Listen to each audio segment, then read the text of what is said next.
Rohit, Param, I see Yogesh. Okay. Good morning, everybody, and thanks for joining in today. Okay, 34 people have joined in as of now. I've heard from Rishita that many of you are already professionals. That means you're working professionals who want to learn more about information security and malware defense. Okay, so I'm going to just start up the slide share. The slides. Just a minute. We'll do a screen share. Set up the slides. Okay. Just let me know if you're able to see this. Unfortunately, if I start the slide share, I can't see your chat messages. Just give me a minute. Okay.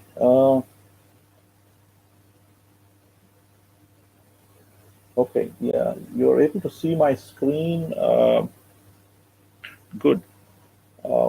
Okay, let's use what we have. I'm sorry, I'm not as well prepared with the web conferencing system as I would have liked to be. But we will go ahead and use what we have, okay? I'm going to keep it in such a way that I can see your messages. So if you have questions, you can ask me, and I can accordingly moderate the conversation. Okay. I'm just going to make this suitable for us. Just a minute. All right. Hopefully this is good enough for all of us.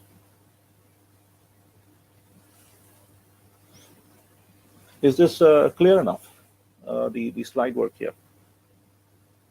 Okay, Yogesh Kohli asks us, how do we become a good security expert? Excellent. Let us start with today's presentation. I'm going to start with talking about how do we defend ourselves and our companies, or even our personal devices. Like you may have a mobile phone. So we all use technology, and we are prone to getting malware in. So let's start with today's presentation. But before we start, a little bit of housekeeping. Initially, when I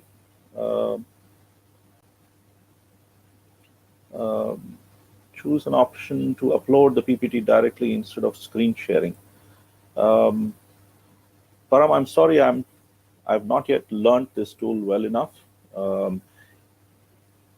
I could upload, but I see that there is only an HTML upload option. I did not see an option to upload. It says share a video, share a presentation. I'm sorry. It says here share a presentation. Okay. Just give me a minute. Just hold on. I have Rashita who's helping me with this setup. I'm obviously technically challenged on this platform. I'm going to mail the presentation over to Rashita so she can upload it onto the system. Just give us a couple of minutes. I'm going to mute myself and the screen, and I'm going to mail this presentation over to her. Is that okay? So all of us, can you just hold on for a minute? I'm just also going to type this into the chat. Hold on for a few minutes. Can you hear me now? The network connection seems to be much better now. Okay, so let's start again. Sorry there, I'm not as well prepared on the network side. Okay, let's continue.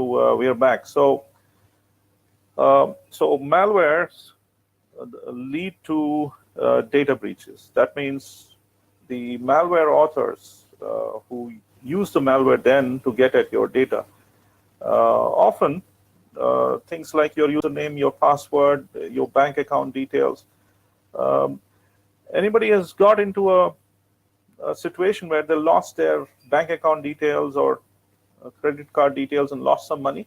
Anybody has some real life experience of that? You can type in the chat if you have. Not yet. Yes. Falak says yes. So Falak, can you just share what happened with you? What did you lose some money on your bank account or credit card? Let's hear from Falak. Oh, Falak says his password got hacked. Falak, you're not the only one. I'm sure all of us, our passwords have been hacked. Oh, Falak lost it on his ICICI Bank credit card. Okay, that's interesting. So the reason I asked this question is just to kind of highlight to you that none of us is exempt. You know, in the past, people used to think data breaches only affect large companies and not me. But actually, all of us get into this situation. Do you get those phishing emails saying, hey, this is SBI, this is ICICI, give me your data, and I'm going to give you an award. So I remember in 2010 or so, 2009-10, there was a gentleman, my father's friend, who had retired, and he got about 8-10 lakhs in his PF account transferred into his bank account. And then he got one of those emails telling him to reset his password, etc., etc. He seems to have clicked on that, and unfortunately, the gentleman lost all his money. Somebody took over his password on his bank account and transferred his money away, and he couldn't get any help. He went to the bank, and the bank said, "We will try our best, but we cannot help you beyond just giving the information to the police." So, data breaches is the result of what happens when you don't protect yourself against malware threats. And one of the ways in which we get attacked these days is also through email, right? So data breaches is the result of malware attacks. And that's why I wanted to talk today about both of these, that you want to be able to protect yourself and your data, and most often when you go to companies or you go and tell your friends or your colleagues to protect themselves against malware, they will say, hey, nothing will happen to me, it's not happened to me. But if you are able to explain to them from the point of view of data breach and the losses that can happen if they don't take care, then many people then respond. It's very similar to our health. People, if you go and tell them, don't take junk food, people will not pay much attention. But the day they see that the health impact of that, then people start taking action. Right? So that's why understanding data breach is very important to understanding how to protect against malware. Okay, now the last point is, what is defense? This is really the topic that I want us all to spend time on. So defense is any action of defending or resisting an attack, right? So whether it's a malware attack or a physical attack, right? It's the case presented on, defense in a court of law is what the lawyer does. Defense on the street is what the police does. Defense on the network, on systems, is what you would be doing as a security expert, right? So how can I become a defender? That's the key word that all of us want to learn today, isn't it? What qualities do I need to have, right?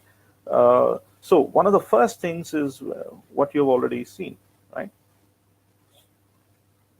Thank you. Kaka has also shared his experience. Great.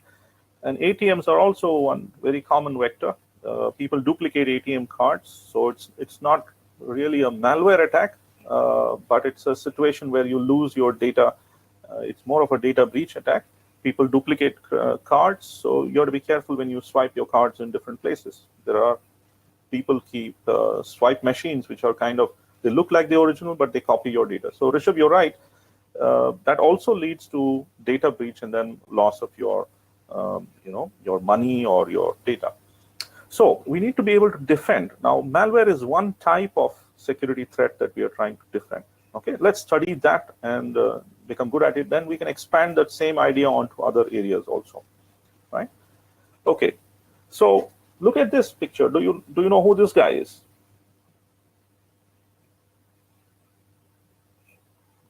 Who's this guy, right? He's Bruce Lee. Bruce Lee is famous. When I was younger, I saw Bruce Lee movies and I really loved, and I thought I also want to become like Bruce Lee. I want to beat up everybody, right? How many of you want to become, when you were younger, you wanted to become this guy with the gun, or go and be the hero and shoot and beat up everybody? You want to be, I don't know who is your hero these days, right? You want to be Jackie Chan, you want to be Shah Rukh Khan, or you want to be Amitabh Bachchan. So all of us have this this romantic view of the hero as the guy who beats up all the bad guys. However, if you look at what Bruce Lee also taught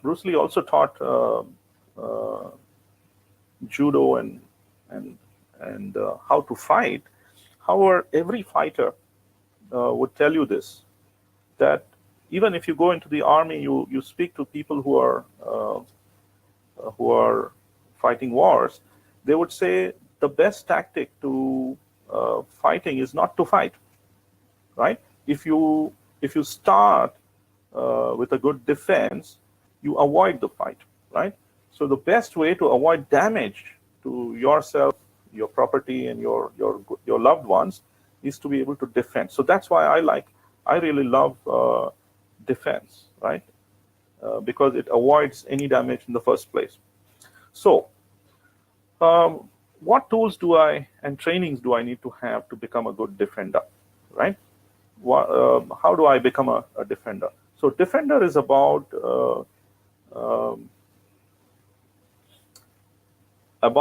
being prepared, right? So defense is the things that you do before you have a malware attack or a data breach, right? It's what you do before. Prevention is better than cure. Kaka says it very well, right? So it's very good that you're already on this webinar, you're reading up, you're learning. So this is what you need to do to become a good defender, to be good Bruce Lee. You need to practice, you need to learn, and you need to be ready. So good, Omkar is asking, so the question is how? It's far simpler than you think, Omkar. Let us see. Okay, it's very, very simple. It says read and learn, right?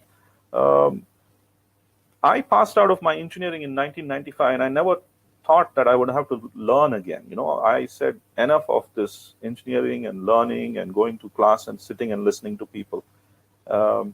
Unfortunately, now I'm about 43 years old, almost 25 years since I gone to college. But I have written more exams after college than before. So why? It could be a driving test that you take. If you want to become a driver, you need to learn, right? You want to go to a new country, you need to learn about it. So learning never stops. So one of the first qualities you need to have to be a good malware defender is that you need to always be ready to read, to learn, and to keep upgrading yourself. Now, one way in which I love to learn, and these days you have great tools available to you. You have the internet, you have Google, and you have sources of information. So making a library, a personal library of sources of information is very important. When I was in college, I learned a lot of my computers from reading a magazine called PC Quest.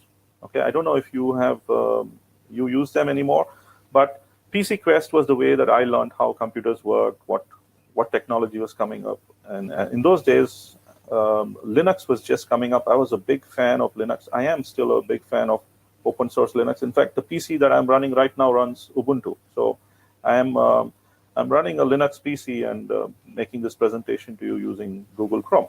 So so one of the things you need to do is you need to make your own list of sources of information, right? And for example, this one is information is beautiful. Anybody has seen this before? It's a great site for you to go and explore data about different data breaches that have happened over the years, right? And you also learn how the data breach happened, how much is the impact. You look at Equifax, the recent one, that led to the firing of the CIO of Equifax. Do you know that? So many of these if you don't defend well enough, you probably are going to lose your job, right? So it pays a lot to be well informed. So that's the number one. Does that make sense? You need to have your sources, and you need to build your sources. There are others. So how do you do that? You keep yourself updated. Identify multiple sources, right? There are a number of certs. India also has a cert, right? The Indian government has created a cert. There are groups. In the US, there is the NIST. Now, these keywords, I will share later on this presentation with the URLs for many of these things. So you're welcome to create your own little library of keywords. Very good. Kaka says, I'm working on one project with certain. Excellent, Kaka. So maybe you can share with others the mailing list or the meetings where you interact with the people in certain. The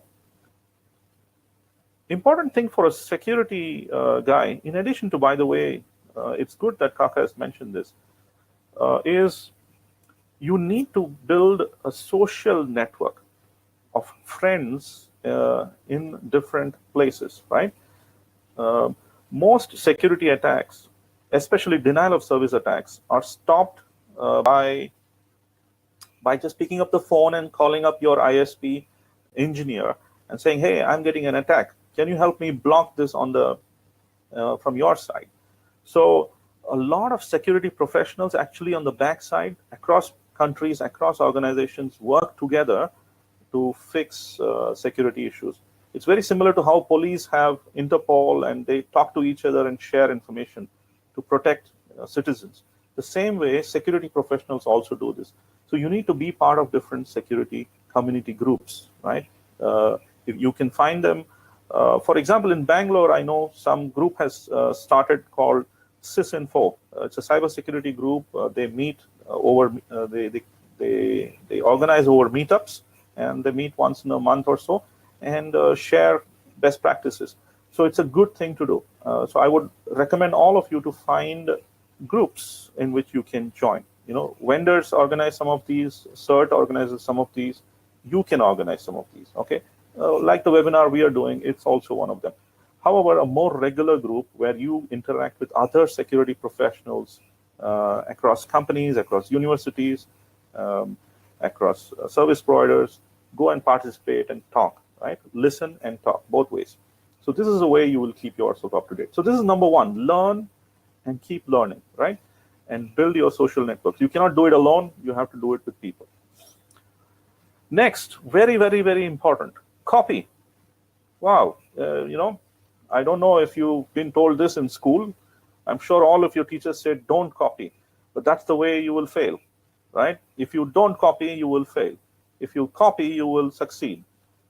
Does that make any sense? What do you feel about this? What is copy over here? Anybody? Anybody is copied for your exams? Duplication, Kaka says, or backup? No, it's not about backup. It's about copying somebody else's idea. I mean copy in the true sense of the word. Copy. Copy somebody else's answers, right? Okay, Kaka says it could be cloning, okay, or conning. No, actually, I'm talking from the perspective of a defender. Right? All good learners have done this. Even Bruce Lee, he has copied from his master or other people that you learn from. So you need to learn the good things to be a defender. So you find out all the qualities that are required to be a good defender, right? So that's what I mean by copy. So one of the best places to copy is best practice frameworks that are already available to you. Okay, if you pay attention, you will learn from the best practices. Just a minute, sorry. So use the frameworks that are available to you. How many of you are familiar with any one of these frameworks? Any of you are familiar with these frameworks? I don't know if I'm audible. My network starts to show a little bit red now. Are you familiar with these frameworks? Yes, my network seems to be recovering again. Am I audible now? So how many of you are familiar with any one of these frameworks? OWASP, here network seems to show better. Can you please respond on chat so I know that you are able to hear me? Do not install free software without having knowledge. Okay, very good. Yes, not just free software, any software. Omkar says,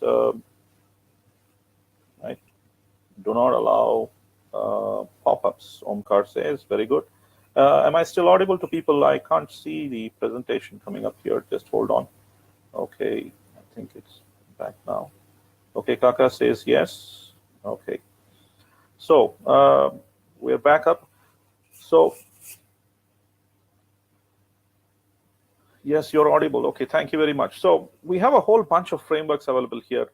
Each of these frameworks, to a larger or lesser extent, is available for you already, right? I'm going to share my screen now and just show some of these frameworks on the screen, okay? So share my screen, okay. I'm going to do a share screen. Okay, so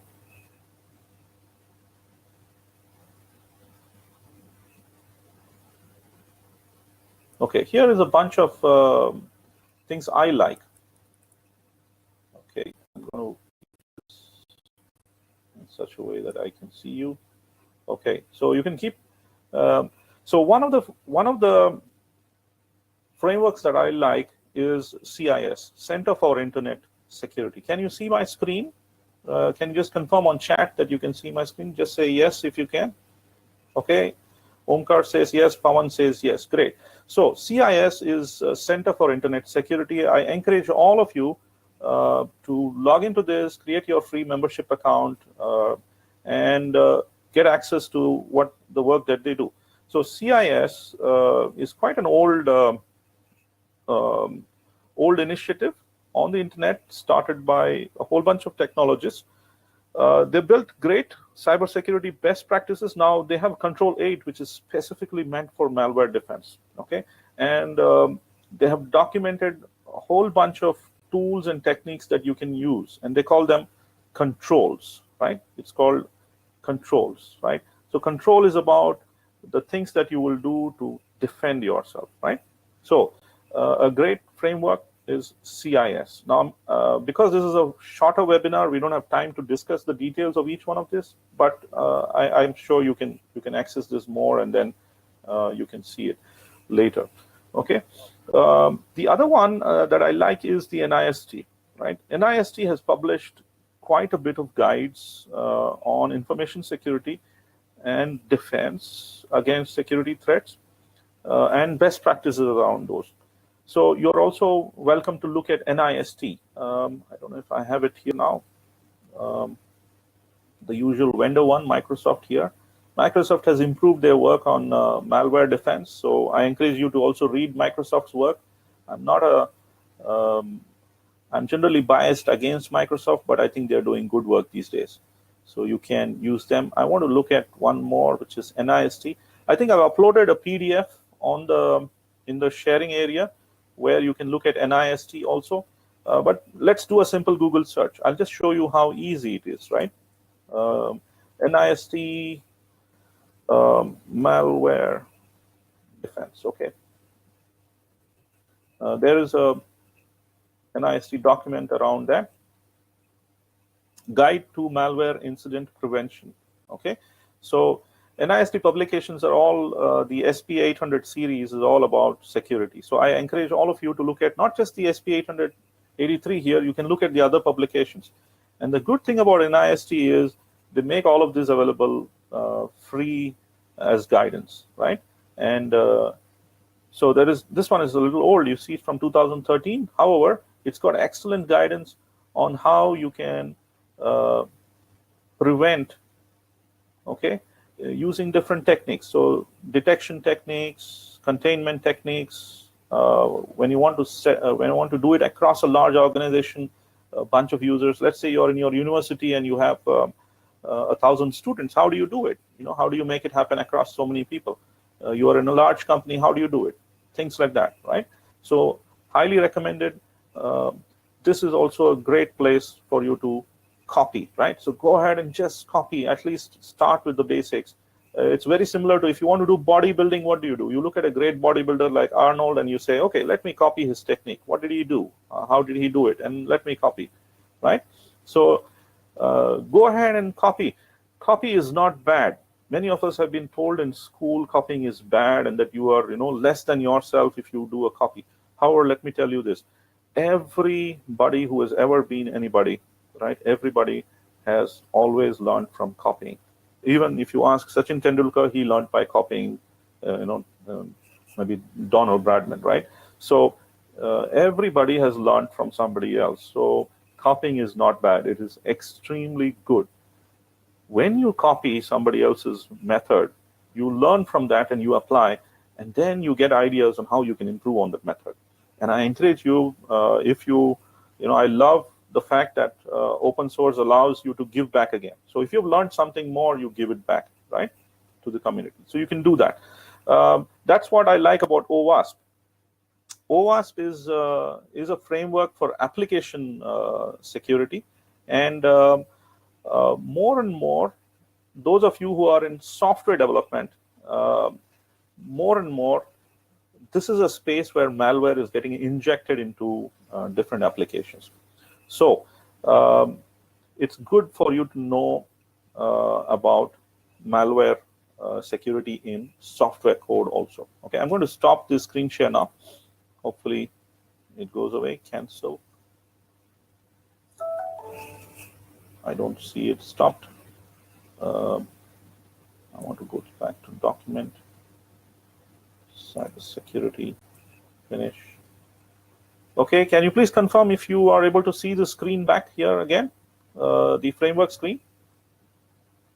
Okay, Omkar says yes, Kaka, Namita says yes. Thank you. All right, so those of you who are application software developers, go and look at OWASP. One of the weaknesses in all software development, even today, is that software developers do not use secure programming techniques. Another thing somebody else mentioned, that when you install software, you've not done your verifications. So there are good tools available which are open source and free, and OWASP as a project has kind of collaborated in building that list. So if you're going to be a software developer, go learn about how to defend against vulnerabilities in your code, right? The word vulnerability means weakness. So malware and data breaches start because you have weaknesses, right? If you see anybody who wants to attack you, is going to attack on your weakness. So the defense strategy is always to make sure we protect against all these weaknesses. So okay, so the first thing is learn continuously for your life. Enjoy learning. Second is copy. Enjoy copying. No problem with that. Okay, let's look at the third one. So there's a whole bunch of malware defense toolkits that are available. These links I will share. The PDF maybe will be shared with you too. Okay, the third one, and I stop with this because of the short webinar that we have, is that we have to use multiple layers of defense. Many people in information security, especially beginners, when I speak to them, they say, "Sir, we have a firewall, so we are protected." If I even get into corporates, I notice people say, "Hey, we have a good firewall. We are inside the company here. We don't need to be, our PCs and laptops inside the company don't need the same protection as, the one on the guest network, right?" So many of us think that we are more protected because we are inside. But that's no longer the case, isn't it? Like we saw with the example of Aramco. So we need multiple layers of defense, right? And what do I mean by that? Layered defense means that it's not always technology. Okay, what do I mean by that? Right? Technology actually is the last defense. The first defense for you is always going to be your people. So if people are aware, I saw a number of great statements being made by some of you saying, don't click on phishing emails, don't install unnecessary software without checking it first, So there are a whole bunch of things that you already know, right? It's just that it's very similar to what we know about going on roads, right? Look left and right before you cross the road. How many of you fail to do that? Can you say yes if you have failed to look before you walked on a road? Have you ever done that? Kaka says none. Kaka, speak about yourself. Don't speak about others. Have you ever walked a road without looking left and right? And have you been kind of, so I have done that many times. Nowadays with the mobile, I have a big problem with the mobile because I keep looking at this and I walk, and sometimes I just go and bump into something. How many of you have been told that put seat belts when you're driving in a car, or put a helmet when you're driving a motorbike? How many of you have driven without helmets? Right? How many of us have driven without helmets? Now, has anybody, any one of you have seen an accident where somebody has, without a helmet, actually died? I have seen that, and it's so bad to remember it, because just even remembering it, I'm squirming over here, because I saw a guy who got run over by a water tanker once, and it was devastating. The guy just died flat, right? He was crushed. So now we know all of these things, right? The problem is, even though the technology is available, you have a seatbelt technology, you have helmet technology, you have antivirus technology, you have user ID and password as a technology, you have so many technologies, you have the NIST, you have the guidance, you have a whole bunch of things that are there for you. But if you as people, okay, that means we as people, if we don't use it, then we will not benefit from it. Now, the simplest one in security is you need to use strong passwords. Okay, how many of us use weak passwords? And by the way, I'm also guilty in this. Do you know the password to my laptop right now is 12345? Okay, I'm just so careless. So it's even the best of security professionals. We make the same mistakes. We assume it's not going to happen to me. So this does not apply to me. Oh, helmet is not for me, or seatbelt is not for me. It doesn't happen to me. But when the problem is, if you don't die fully, even with seatbelts or helmets, if you don't die fully, then you become a pain for a whole lot of people. Actually, even if you die, your loved ones will suffer, right? So it is better that you implement. So the first layer of defense for you is to be to train all your users on whatever controls you already have, right? That's the best way in which you can protect yourself against malware. Whatever you already know, practice it, and include awareness to make sure people actually practice it. That's the number one, right? The next layer is to define processes. So look at the frameworks like NIST, ISO 27, or OWASP. They all recommend a whole bunch of processes. Now, what do I mean by process? Many people think process is a whole bunch of documentation, and it's not really practical. But actually, process is nothing but what am I going to do consistently, and how am I going to do it? So you write it down so that, especially when you have a lot of people, right? You have a kid coming in, and how do you make sure the kid also learns about security? You make sure, you document using flowcharts, you make posters, you make the steps, and you make sure it is clear to people, right? So this is what the process is, right? Step by step, yes, like Falak says. So whatever techniques you put in place as controls, document them and make sure. And unfortunately, for this video, I have not spent enough time to give you specific details of these. These are available inside each one of those frameworks that we talked about. The last is technology. And more today, somebody mentioned there Python.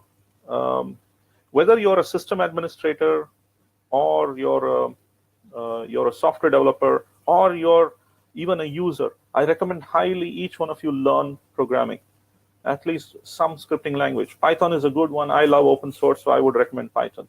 So learn some scripting languages and learn to automate things. For example, 20 years back, if you were a civil engineer or a mechanical engineer, you had a great job, right? 20, 30 years back, or an electronics engineer. Today, almost everybody, whether they are a civil engineer or they are a doctor or they are an artist or they are a journalist, everybody has to use a computer or a mobile device with technology. Almost everybody needs an ability to automate some of the things that they do. And I feel just like, how many of us, I remember when I was younger, you had to go to a typewriting class to learn typewriting. Now, how many of you have actually learned typewriting? Can you just say yes there? I'm sure many of you have never bothered to learn typewriting. Many of you would have just started with the keyboard. That's how programming is today. Programming is the starting point to do anything. So it's a fundamental thing. So I recommend highly that you learn some scripting language and learn how to automate stuff, right? A lot of the work for a defender is about automating defense, right? Monitoring, setting up alerts, thresholds, and you will be amazed at the amount of defense techniques available to monitor, because actually defense is more difficult than attack. An attacker can do it whenever and it becomes an attack, but a defender has to be 24/7 on the defense. Very similar to how our Jawans are on the borders day and night. They're protecting us, and it's a difficult job, right? It requires a lot of discipline. It requires constant vigil, and defense is actually so much more difficult than attack, right? So as a defender, you need to learn how to automate, use the technology to automate, to set up alerts, and there is a whole bunch of them. Again, I recommend you look at the best practices. I would also like to share with you more. I love open source, so there are a whole bunch of toolkits available there. Some of you may already know. Have you heard about things like Metasploit? Have you heard about things like NagOS? Have you heard of things like syslog? Syslog is a log monitoring. Have you heard of things like Tripwire? Tripwire, anybody has heard Tripwire? Tripwire is a basic checksum technique. Now, SIEM, very good. Security incident and event monitoring tool. So intrusion detection tool. So there are a whole bunch of them. Any one of these standards, NIST or others, if you refer them, you will see that they would, in their appendices, reference a number of open source as well as commercial tools at each layer of defense, right? So as a malware and a data breach defense professional, you need to learn different layers like that. And these could be different, yeah? This could be even things like CC cameras, right? Physical security cameras. Nowadays, I know a bunch of guys in Bangalore who have worked with Qualcomm to write a software that takes old analog CC cameras and add a Qualcomm processor on that with digital face recognition techniques, right? So now you have old analog camera with face recognition or event detection, image recognition added on top of it. So now you have more intelligence on top of the basic old CC camera, and you can do more, right? So all of these are techniques that you can apply as a layered defense. So I'll stop with that. I have not had more time to do this. I'm sorry I couldn't do better, but that's my story today. Any other questions?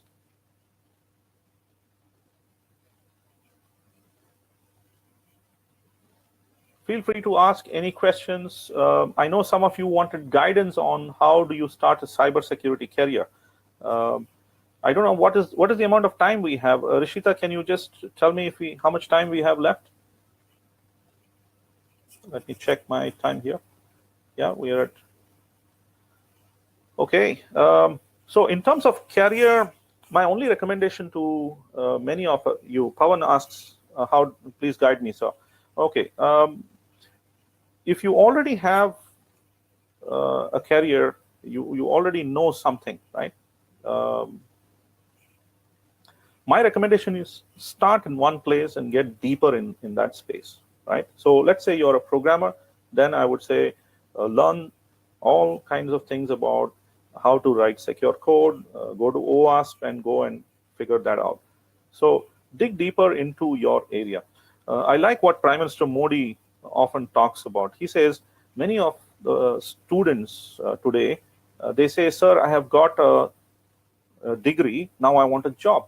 And then he would give example of his mentor, Deen Dayal Shastri, who said, that's fine, you got a degree, but what can you do, right? And then you continue to repeat, no, I have a degree, so give me a job. It doesn't work by continuing to repeat that I have a degree, so give me a job. It works when you say, I know something that can help you. So one of the things, in addition to all of this, is to have the right mindset to be helpful to others. Only then will you find jobs. So one of the things you need to learn is how, even before you get to an interview, let's say some of you are going to interviews with new companies, I would love for you to use all these techniques that we have learned. Read, copy, and then implement these techniques, right? So go and research the company, learn everything about them, right? See what frameworks they use, learn a little bit better about it, and see which of your skill sets can be beneficial to the company. So even before you have gone into meet somebody, you've done enough research on how you can be helpful to them. And focus on what you are good at. You don't need to be good at everything. Okay, there is no need at all for you to be good at everything. That is a job for everybody, because, like I said, it's a layered defense mechanism. Okay, so my recommendation is dig deep, develop your areas of interest, and contribute. Right? Contribute, help others, contribute, and then you will be there. Okay. Good things about the industry today in information security. Many opportunities to contribute. Right. There are the bug bounty programs. Right. Bug bounty programs, and then you can demonstrate your skill by doing what I'm doing right now. For example, do webinars, participate in meetings, meetups. It's a great place for you to network. So as long as you form communities and you contribute in those communities, things will come back to you. So if you give, things will come back to you. So don't go looking out there for jobs before you give. Right? So you look for opportunities to give, even in the smallest way. You can make documents, you can make a presentation, you can make a poster on security for some local company or local college, right? You can go and give a talk. Whatever you have learned today, go and give a talk to somebody else. So the more you give, I think the more you will get back. You'll be surprised how many opportunities will open up. Okay, I think I'm talking a lot. Any other questions? Any other questions? You can connect to me on LinkedIn, and you can mail me also. And if there are things, somebody wants my contact, that's my email address. Okay, so please feel free to write to me, and I'll do my best to be helpful. What are the possible fields within cybersecurity? Omkar asks. Very good question. Omkar, the fields are vast actually, but broadly I would divide it into two. One is prevention and one is forensics. That means after an event happens. So what we have spoken about today is the profession which is in the area of prevention. Forensics is the profession which is after an event happens. Now, if you look at prevention, I would also look at the profession again based on the layers of things that you could do. Omkar, are you familiar with, for example, 27,000? Are you familiar with that? Yes, Omkar says. Great. Omkar, do you know how many domains are there in that? Domains in information security? There are about 12 or 13 domains, or 11, 12 domains. 12 domains, right? Let's see if I can. get you the domains. I'm just going to share the screen again and see if the sharing works. Okay, so my recommendation to you, Omkar, is to go look at all of those domains. Every domain is a job. Okay, so for example, risk management, information security risk management. For example, right now I'm working at a company where I am setting up governance, risk, and compliance. So I'm helping them define the policy, procedure, and the structure for how they do information security risk management. Right. So that's a starting point. Then there is human security. You know, there's a friend of mine. His dad has been running a company which offers security guards to a whole lot of companies. You know, and he makes a ton of money. He makes almost 2 to 3 lakhs every month, right? So that's an area, right?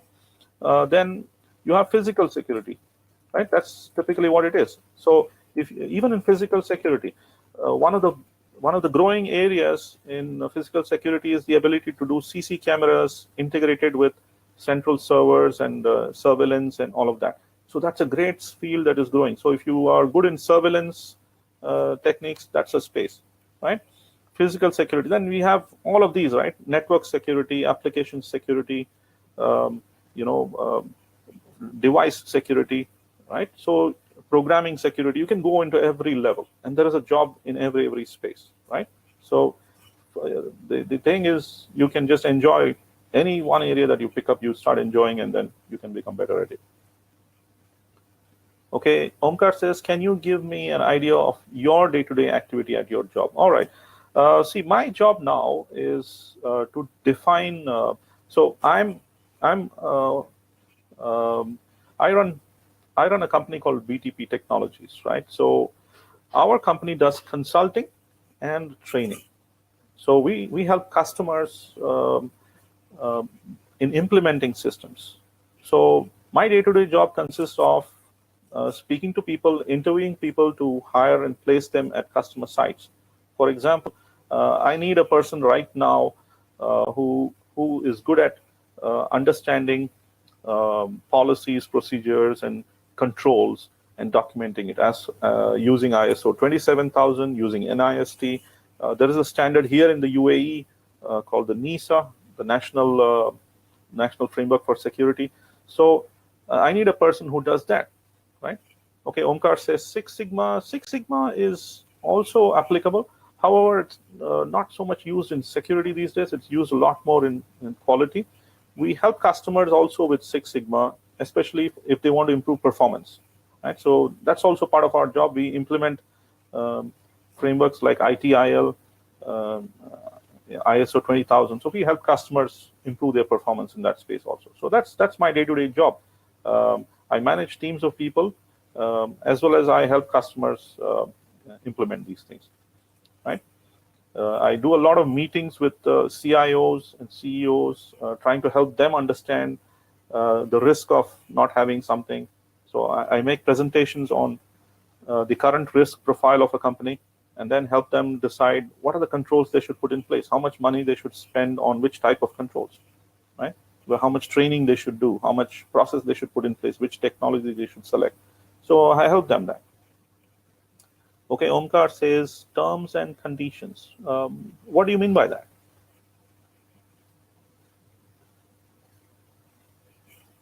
I didn't get you. What do you mean by terms and conditions? Do you define the rule set? Oh, yes, definitely. In fact, all of these best practices, I told you copy, right? So most companies I go to, I see that they don't have the basics in place, right? There is a whole lot of word talking that's happening, but the basics are not in place. So I help customers by saying, start with the basics. The same that I'm telling you, start with the basics. Don't think about a whole lot of other things that you see on the news. The best guy is the guy who does his basics right. Do you know, for example, many of people want to become actors. They think, hey, I want to become actor. My daughter recently was telling, she's about 13, 14. She says, I want to be an actor. Many of us think of actors only as what we see on the screen, but the real work of the actor is in the study, in the practice, and all of that, right? So if you look at an actor like Nazaruddin Shah and Om Puri and Amitabh Bachchan, They do a lot of practice. Yeah, so that's what we need to do.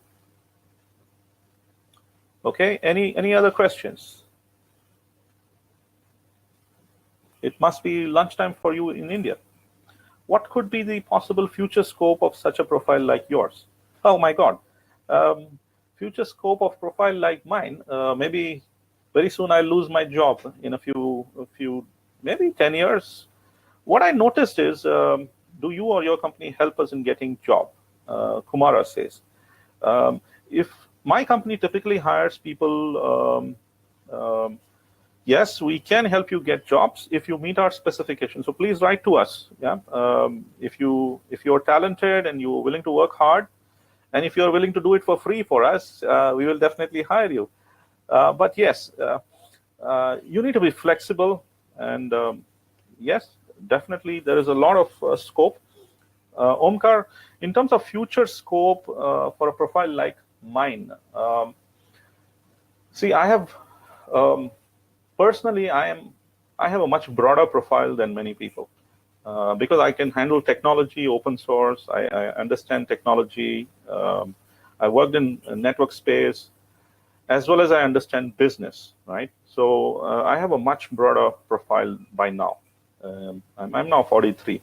So I remember when I started first, I thought, it's all about technology. But now I know technology is the third piece inside there. The first two pieces are far, far more important. Technology is important, no doubt about it. But if you can't get people thinking right, technology will fail, right? So the scope is endless. I think life continues to happen. But also another thing that will happen is, it's not that I'm going to stay, right? I also learn every day. So I have not stayed the same as I was 10 years, 20 years back. So same for you also. Okay, it's a little bit embarrassing for me to have these kind of challenges, but let's go from here now that we're here.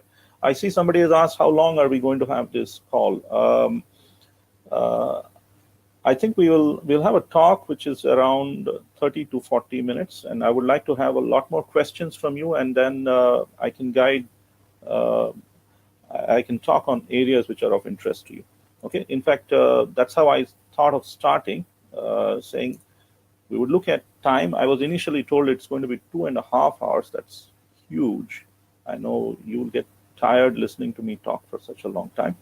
So we've already understood your expectations. Some of you want to know how to transition into a career in information security and cybersecurity. Some of you already have some amount of experience and want to understand better about malware. Please feel free to continue to type in chat and tell me what else you want. And it is okay to disagree. Okay, so I would encourage you to have your opinions. Okay, good.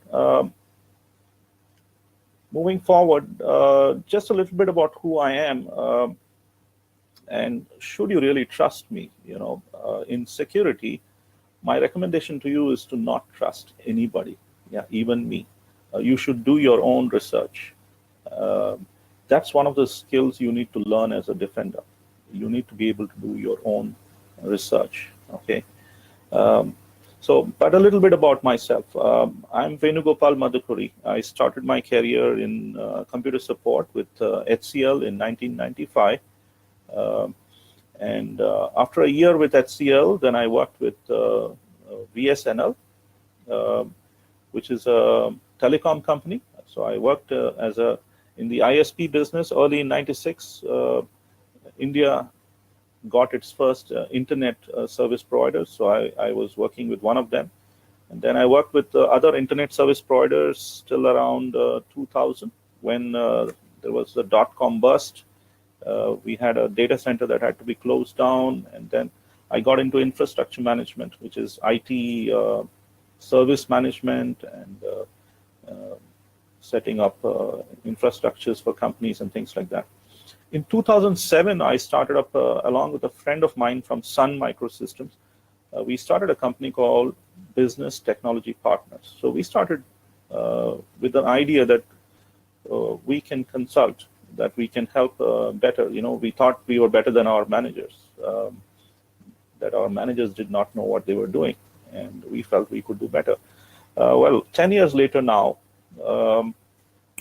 I'm a little more humble, right? It's going to be, what I've learned is it's not easy. It's not easy to manage stuff, but with persistency and with patience, we can get there.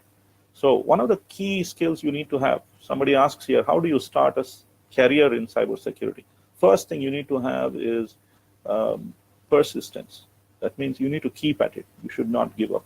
Okay, so let's start with this.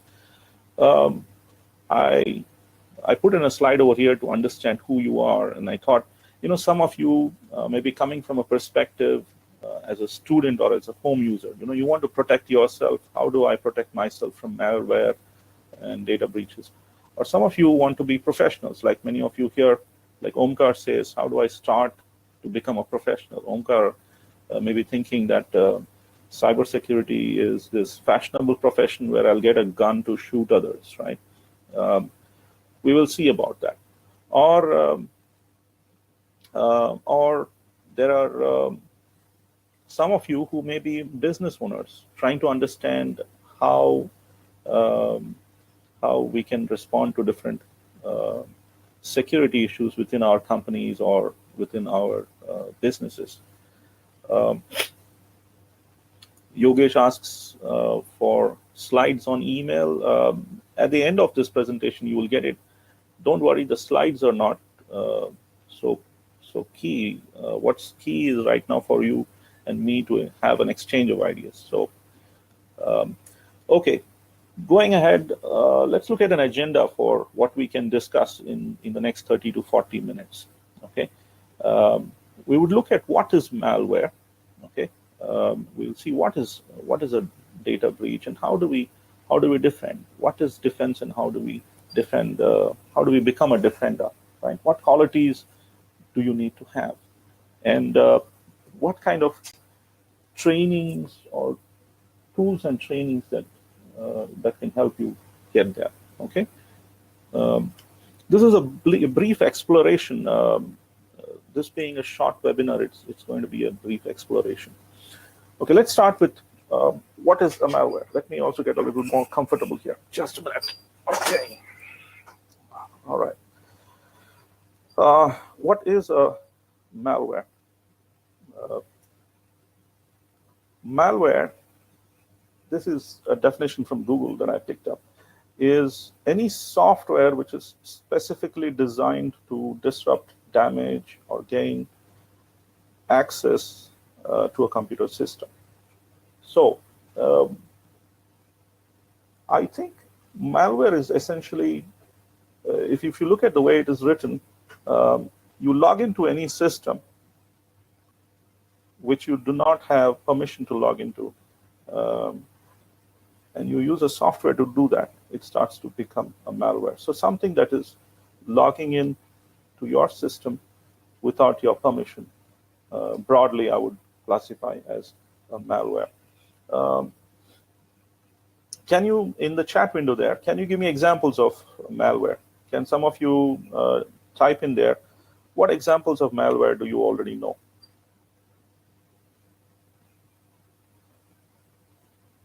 I'll wait for a few seconds. Okay, Trojan, somebody says, a software made for denial of service attacks. Very nice. Omkar says, yes. Botnets, yeah, software that controls PCs. Spyware, Namita says, very good. Spyware is also a kind of malware, those annoying advertisements. Yeah, Kaka says botnets, very good.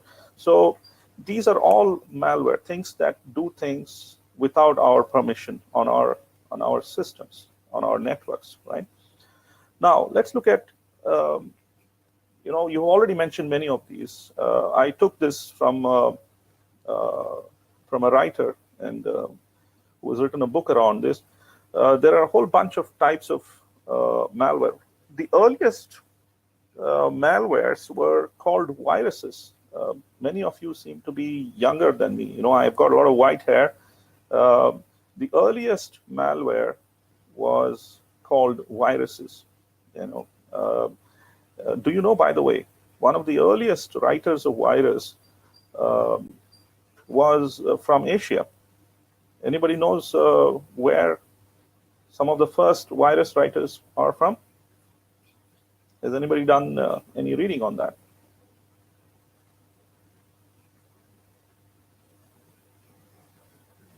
Okay, the first virus was written by a pair of brothers from Pakistan. They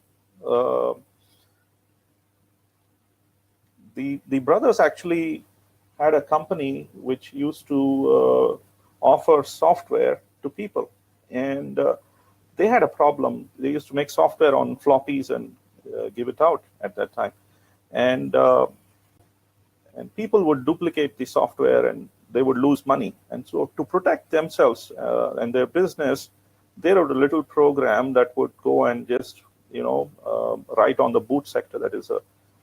It'll kind of corrupt the system. So that's how viruses first began. So viruses are not necessarily bad. Viruses were written earlier by some people to protect themselves, right? However, things can go wrong. What you use to protect yourself can also be used to attack you, like a gun, isn't it? So a gun is there to help defend yourself, but it can also be used to attack you. Then there are things called worms. Do you know what are worms? Anybody remembers any worms?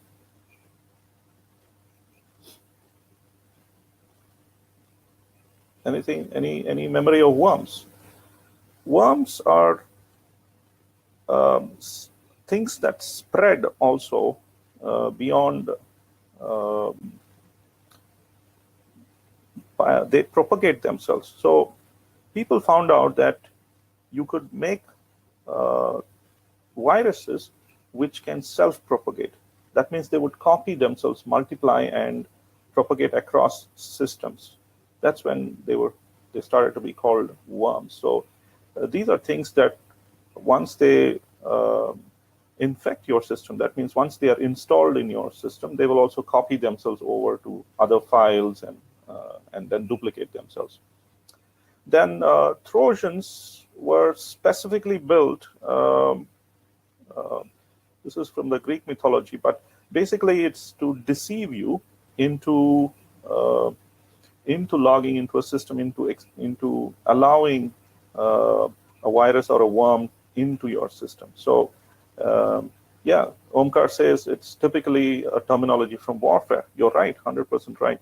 In fact, Trojans are very often used by state actors. That means countries who want to attack another country using cybersecurity. For example, one very famous Trojan attack happened on an oil company in Saudi Arabia. Aramco is one of the biggest oil company in Saudi Arabia. And one day, somebody left a small USB key or a few USB keys they dropped in the parking lot of the company. And obviously, free USB. How many of you have received free USB and then taken it home and put it into your laptops or into your systems? How many of you have received free USBs, by the way? Yeah, Omkar says yes, guilty. Namita says, yeah, all of us are guilty of taking those fancy free USBs and saying, wow, I got this new, latest USB. It looks nice. And then we go and connect it to the system. So that's what people did. Omkar says he didn't open it. Congratulations, Omkar. But at Aramco, employees actually took this USB and plugged it into the systems. And the USB was the Trojan horse, and there was a worm on it.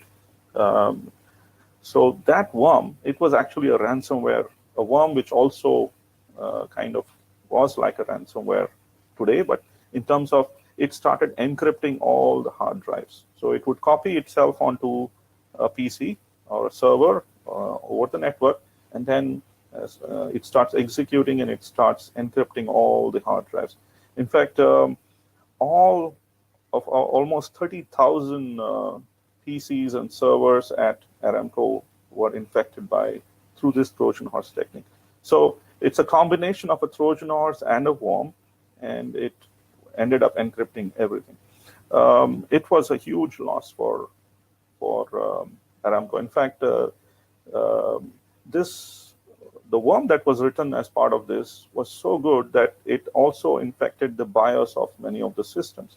So they ended up actually having to rebuild, reflash and rebuild all their desktops and servers.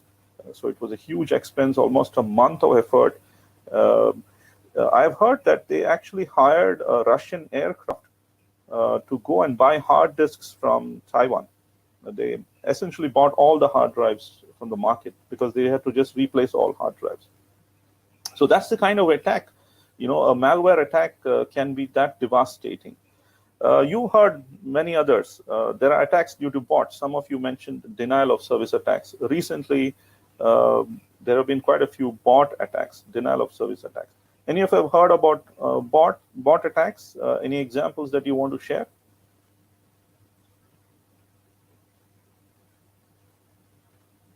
Yes, Omkar. So any examples of bot attacks?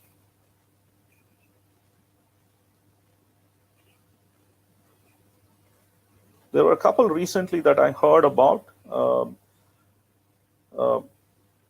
There was a denial of service attack. Yeah, it is a controlled network without knowledge of the owner. In fact, I'm sure at one time or the other, all of us, our own PCs have been part of botnets. Okay, how many of you have used D-Link routers at home? Do you know D-Link? Right? Have you used D-Link routers? Yeah, a lot of us use, right? So D-Link routers have had a bug in them, a backdoor entry, because of which people could control D-Link routers remotely, right? One of the developers who wrote the code for D-Link, he made a mistake. He left a little backdoor, things that allow him to debug the router remotely. So yeah, many of us have them as home routers. Even I have a D-Link router at home. So it's very important that we need to learn how to protect even our routers, our PCs. So we've all been part of botnet one time or other. We don't realize it, but we have been actually. So there's a question here. What exactly is the difference between DOS and DDoS? Okay, there's an extra D, right? That's all I can say. No. So denial of service attack, the word itself says very clearly that the purpose of the attacker is to stop your services. It's very similar to in India, if a political party wants to cause trouble, what do? They go and stop businesses. They shut down the shutters of businesses and they stop everybody from doing business. So that's a denial of service attack physically.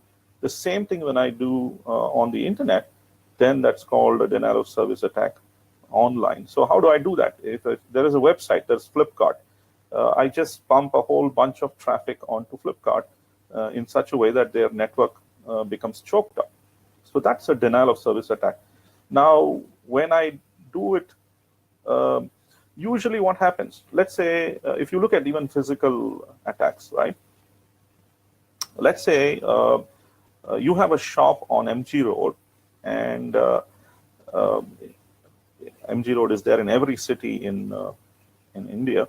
So I'm assuming a lot of our audience is Indian, so I'm giving this. So there is a huge mob that is coming down one of the roads, and how do you stop that? How do you protect yourself from that? You call the police comes and blockades the place, and then you have protected yourself. Now, what if the mob is smarter? They will not use one road. They start coming from all roads, from behind your shop front, from the backside, from the sides. Now you have a problem, right? None of your customers also can come in now because you have to block out on every side. Now, Kaka says distributed denial of service is about creating fake users. It could be one way in which I can cause such an attack is through creating fake users. However, distributed denial of service attack essentially works on the principle that you don't allow the defender the opportunity to put rule-based defense. So for example, like I gave you just now, I cannot put a rule that if I block road in the front of my building, I'll protect myself. You end up actually, it is so distributed, it looks like traffic, just like your customers. So if I'm Flipkart and I'm under a distributed denial of service attack, I will have to stop every IP that is coming into my network. And then that essentially means I have to stop my customers. So then I have to deny service. So these are different type of malware and attack scenarios, right?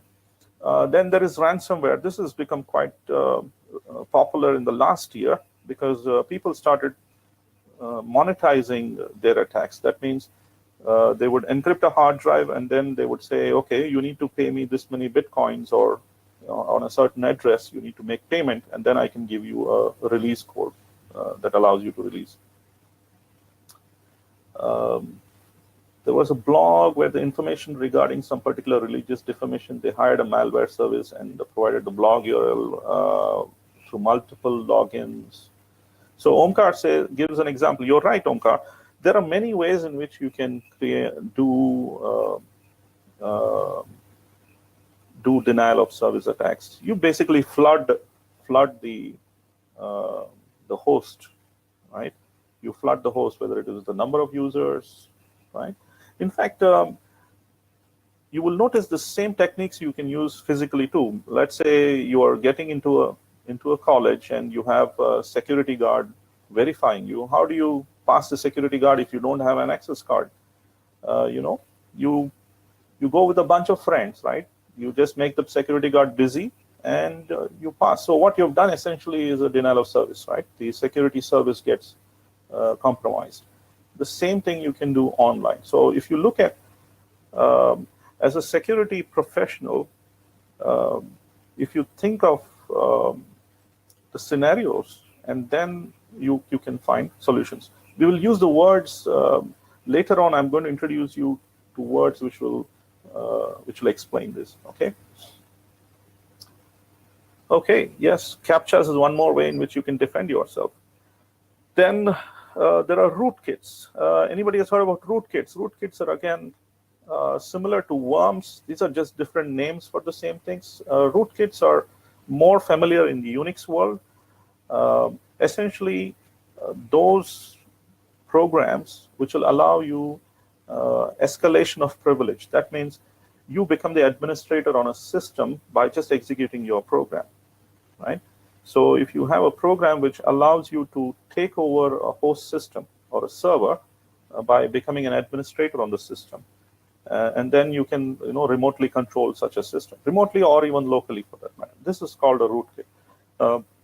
This is popular, especially if you want to take over systems. And the word rootkit started with Unix-based systems, but it is now applicable even to Windows or even your mobile phone. Yeah. So, for example, if you have an Android phone, there is a word called rooting the Android phone. The Android phone by default runs in a user with user privileges, without full privileges of controlling the hardware, right? So there are software which will use weaknesses or vulnerabilities of your systems to take over administrative privilege. That's rootkits. And then finally, we have Omkar says Python is a very suitable language to write rootkit scripts. All right. Python is what you have today, but you can write rootkits in almost any language, which, as long as you're able to exploit operating system APIs, programming interfaces, you can use any language you want. Right? Python is definitely popular today. And finally, we come to spyware. Right? Spyware is those annoying ads. More and more, I begin to feel, by the way, do you get the feeling that Google and Facebook know more about you than maybe your even your mother and father? Right? So I'm kind of concerned with spyware because almost every software provider today is kind of on the border of being a spy on your life, because data has become so critical. What do you do? What are your preferences? What are your likes? Where have you traveled? Who have